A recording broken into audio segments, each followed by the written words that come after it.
Hello, my name is Dan Johnson. I'm a consultant in elderly care medicine and I'm the Trust Clinical Lead for Dementia. Dementia is becoming a more common condition in our older patients. And these patients may be presenting to hospital with an existing diagnosis of dementia or may be displaying some of the early signs and symptoms of cognitive impairment. It is important to recognise when there is a cognitive impairment and determine what the underlying cause is. In patients who have a pre-existing diagnosis of dementia when they're admitted to hospital, utilising important things such as the 8 things about me can ensure that their care is more personalised, individualised and give them a better experience during the course of their admission. Similarly, if a patient is displaying signs of cognitive impairment, it is important to highlight how long-standing these are. If there is an acute change, it may be that this is a delirium, but if on discussion with family and friends it's apparent that there have been some memory problems persisting for several months, it may be the early signs of either mild cognitive impairment or indeed a dementia.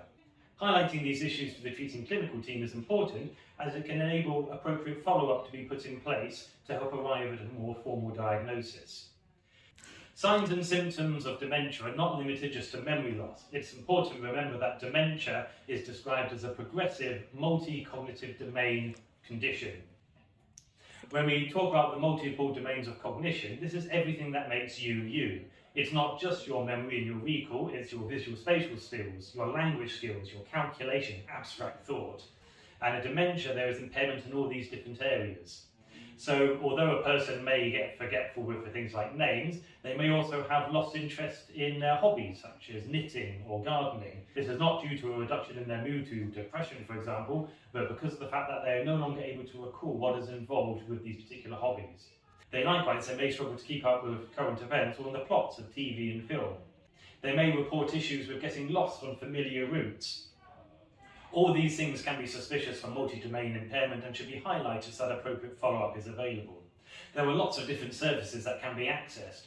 The memory clinic in the community run by Berkshire NHS Foundation Trust is the main source of diagnosing dementia. However, we also have dementia champions on every ward and our excellent dementia clinical nurse specialist Shelley. If you're in any doubt, please do get in touch with those support services so they can help signpost which way to take things forward. When there is suspicion or worry about the presence of dementia or cognitive impairment, it's also important to involve friends and family, as they may have a lot of extra insight, as well as issues related to carer burden and stresses and burnout. These are just as important to helping to ensure that a patient remains safe and well in the long run following their discharge from hospital as any of the care they receive whilst an inpatient. I hope over the course of this month you'll gain increased awareness and confidence in knowing how to spot the early signs of dementia and also how to better manage and support those patients with dementia who may be on your wards. The elderly care team are also always available to come and help and support, and referrals can be made for reviews via EPR.